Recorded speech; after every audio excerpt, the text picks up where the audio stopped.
Hey guys, so this is going to be the last one on the lower abdominal coordination test and why it's important to decrease back pain in any of your movements, and more importantly this one's going to be more so as to how to actually properly engage your glutes and be able to stabilize your back as well, right?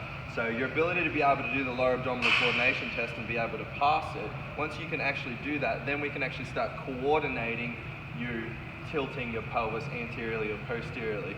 So say for instance, if you're going to do a deadlift, when you're in a deadlift, you're actually going into, and you're tilting your back, so you're arcing your back as you're going down essentially, and then you're doing what is very similar to the lower abdominal coordination test, where you're actually rotating your pelvis back up as you're coming up. So now you're actually coordinating the movement through a movement.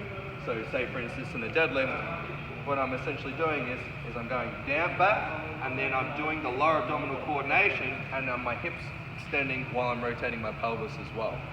What you'll see is some people might not like this, is if you don't coordinate your ability to rotate your pelvis this way and then rotate your pelvis this way, you'll see stuff like this.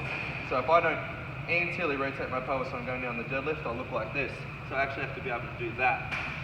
Yeah, and then also alternatively, which is what I see a lot of people do, is in your deadlift what you'll do is if you're trying to come back up but not rotate in the opposite direction, you'll end up using your back. You'll do this.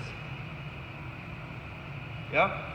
So what you've got to be able to do is you've got to be able to rotate your pelvis through the movement as you're going up, down, and as you're going up. Something else you'll also see is people who do it, but they do it too late. They'll do this. Yeah? So see heaps of people doing this in the gym, so they're going up and they're really squeezing their glutes at the end. If you're finishing the movement at the top, then you didn't do the movement at all, really. Yeah? So what you're doing is you're going back, and then by the time you get to the top, you should be already in that position. Yeah, so if you won't be using your glutes in a hinge pattern, you won't be using your glutes in a squat pattern if you're not going down and then you're coming up, and my pelvis is actually rotating as I go down and it's rotating as I come up. What you'll normally see in a squat is if somebody's not able to posteriorly rotate their pelvis on the way back up, yeah, they come down and just arc all the way, they get themselves a little butt wink, and their ass isn't even working at all the whole time. Yeah, so that's another